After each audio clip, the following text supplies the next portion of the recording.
The Pran Pratishtha of the Ram Temple at Ayodhya is the culmination of a long ideological fight, which will see the hopes and aspirations of millions of devotees being fulfilled when Prime Minister Narendra Modi, RSS Chief Mohan Bhagwat and the priests actually perform the rituals on the 22nd day of January. This will also be arguably the biggest day in the life of Prime Minister Narendra Modi, who has worked tirelessly as a Swayamsevak and through his journey really sought to be the embodiment of Hindutva and Sanatan Dharma.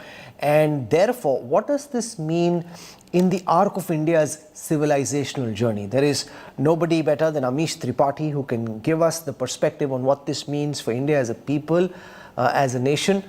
He, of course, is the author of the Ramchandra series, a reinterpretation of the Hindu epic Ramayana.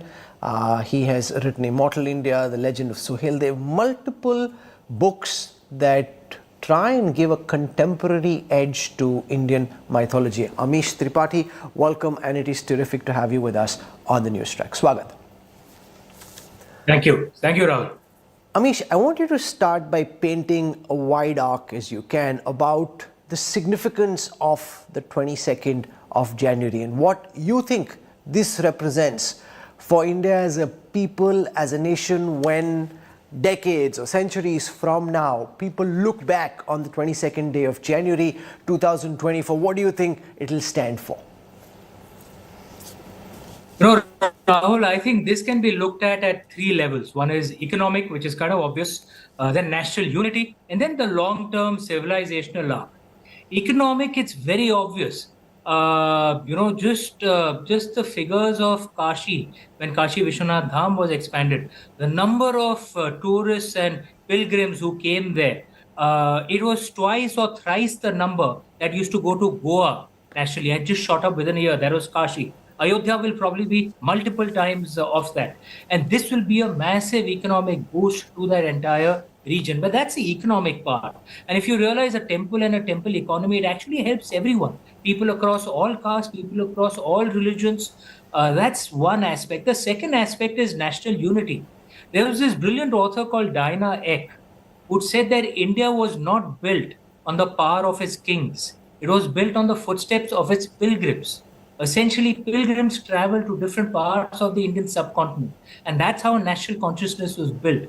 What a temple like Ayodhya does, you see the temple itself, there are contributions from across India into the building of that temple and the celebrations that are happening. What you will see is people from across India coming as pilgrims, and Ayodhya itself will become a center for the building of national consciousness. That's what our ancient temples used to be. And sadly, when they were destroyed during the invasions, this is what actually impacted our national unity. That's the second aspect. The third aspect is at a civilizational level.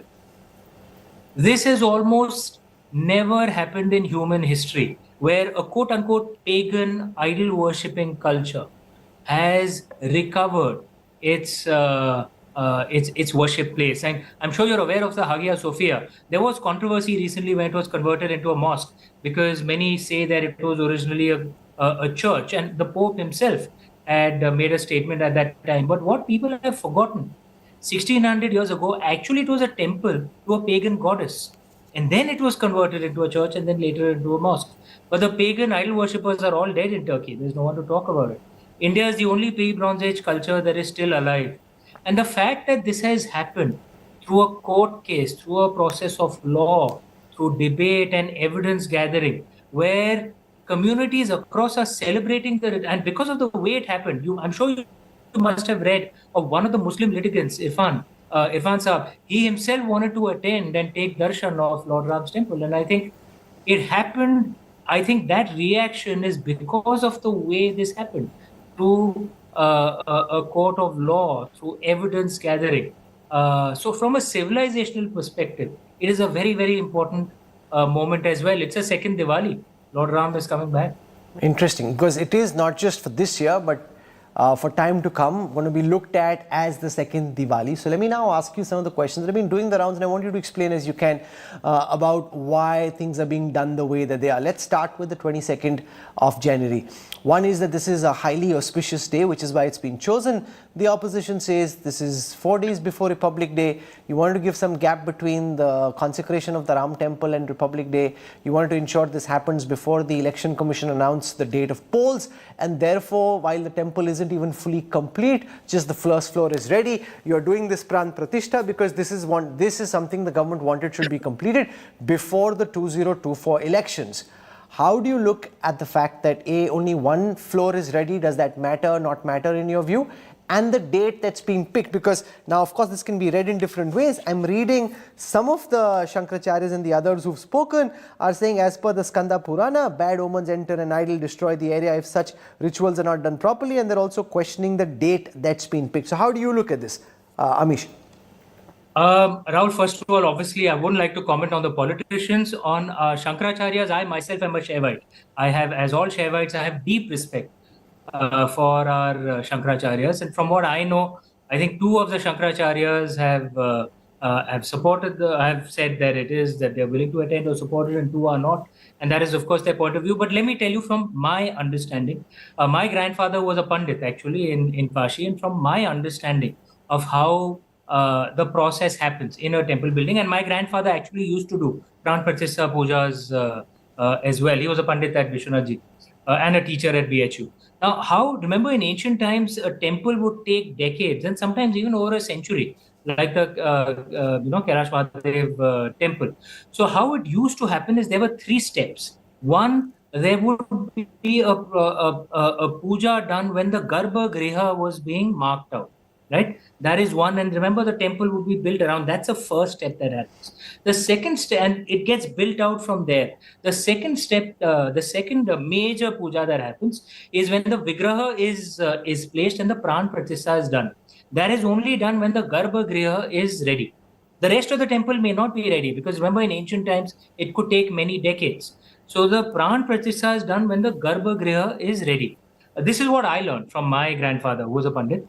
And the third step, when the entire temple is complete, then the Purna Kalasha is placed on the top.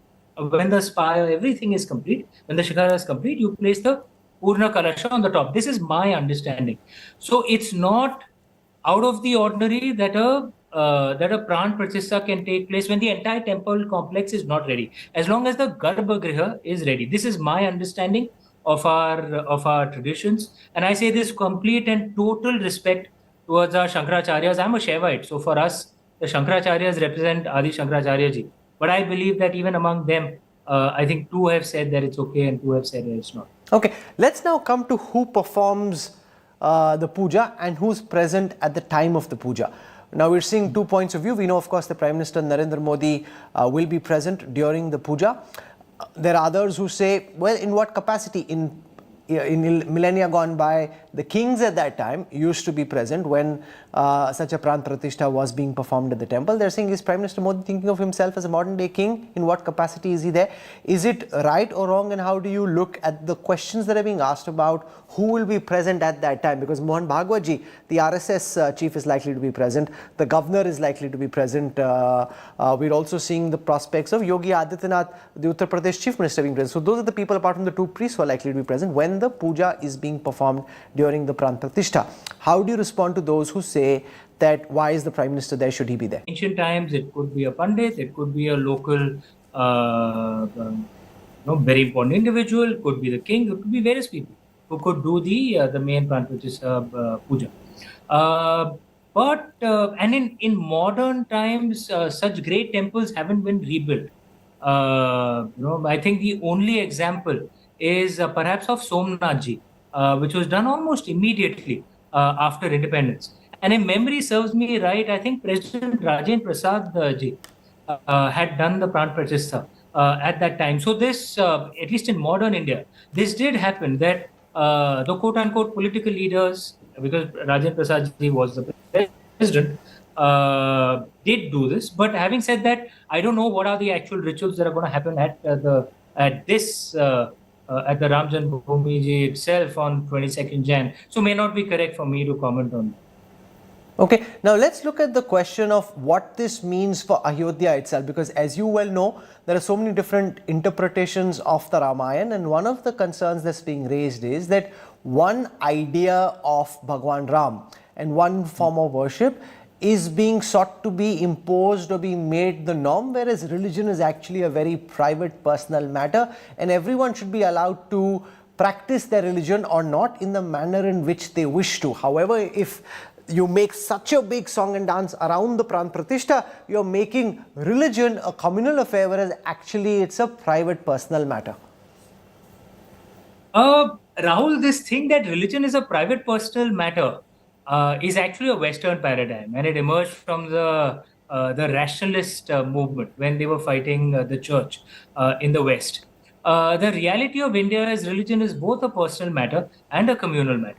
At mosques and churches, people do gather communally in the positive sense. I'm not using the communal negative connotation that's taken board in India today, but they do gather and celebrate their religion together.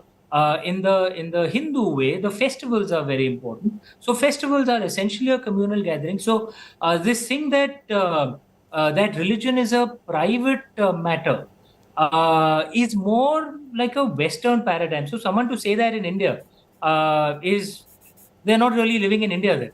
And that's one aspect. Secondly, even the government itself has actually interfered in religion for the last 75 years. Personal laws are in India not secular and equal.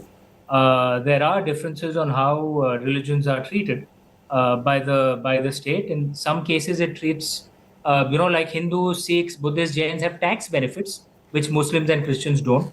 Or Hindu temples are taken over by the government, and churches, mosques, gurudwaras cannot be touched. So this thing that in India religion is a personal matter, the facts don't really bear that out. In terms of the celebration at the Ram Janmabhoomi ji itself, look, the way I see it, if anyone tries to enforce one particular way of worshipping Lord Ram, I think that goes against the spirit of Hinduism. And we all have a way to worship Lord Ram at our homes, at our private puja rooms, and there are different temples as well.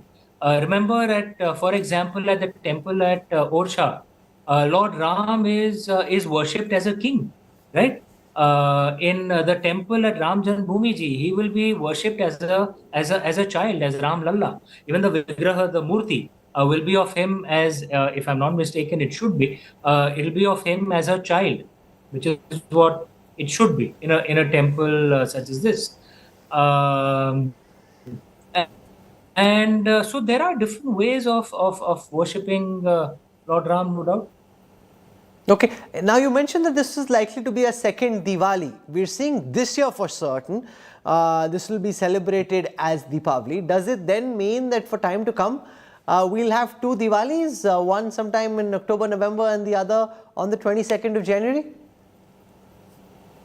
That only Lord Ram knows, yeah. But look, we have an opportunity, to celebrate twice. And look, we Indians love celebrations. We need any excuse to celebrate. And if we can celebrate the return of Lord Ram, in once again on Jan 22nd, I'm working on a documentary as well. It'll come out, with Lord Ram's blessings very soon. Perhaps by the end of this month, early next month. The story of the Ram Janmabhoomi temple itself.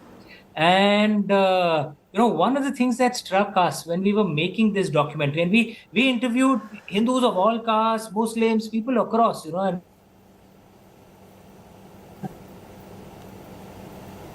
and people from the quote unquote, is that Lord Ram, was lost to the citizens of Ayodhya and India when he went on a vanvas, when he was forced to go on a vanvas for 40 years. And when he came back, that was a celebration of the first Diwali. And now we had lost him for nearly 500 years when the temple was destroyed, and now he's back. Wonderful to celebrate. There were those who thought that the Ram temple issue had run out of juice, that this had peaked at climax and this would just be formality, just going through the rituals and the motions, as it were. However, in the build-up to the 22nd of January, we've already seen a massive surge in public interest around things like Ram Bhajans, for example. A lot of young singers, some of them had previously been on Coke Studio, popular Bollywood playback singers, they're all now singing Ram Bhajans, they're flying off on Spotify, Ghana, Apple Music, everywhere. It's the hottest selling, hottest flying genre of music. Now, given that there are so many young people who weren't necessarily as aware previously as they are now trying to be about Sanatan, about different facets of religion, about the story of Ram and Ayodhya, do you see this lead to a massive social awakening as well? Or do you think the television channels and the government are just hyping this more than is justified or necessary? Look, you were just speaking about celebrating and worshipping Lord Ram in different ways. One is, of course, the traditional way of worshipping. But the point you've raised right now actually it just raises the way that we celebrate our gods in different ways. Music itself is a wonderful way to celebrate. Dance is a wonderful way to celebrate. Reading is a wonderful way to celebrate. Anything which reminds us of our gods and goddesses, and that we learn from them and lead a better life, is a way to celebrate them, is a way to worship them.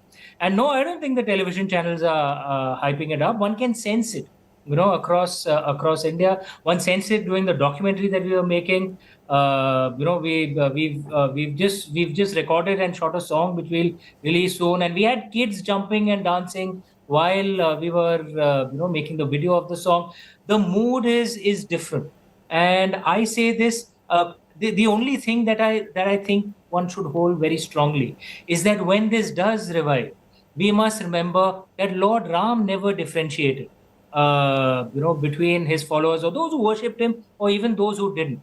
And those of us who do worship him, who follow him, must follow that role model as well. It was of course a Hindu temple, but it should not be only a Hindu celebration.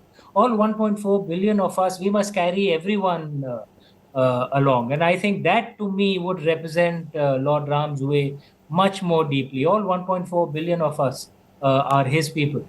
And when we celebrate, when we gather, we must carry everyone along. Oh, that absolutely. would be the greatest way to worship Lord Ram. I think the Prime Minister alluded this to this as well when he said, this is about Astha and Dharma, this is not about aggression. So don't be aggressive against the others, especially those who don't believe or aren't quite as passionate, as charged up as some of the believers. Amish Tripathi, always a pleasure having you and listening to your thoughts and insights. Thank you for joining us, and see you soon.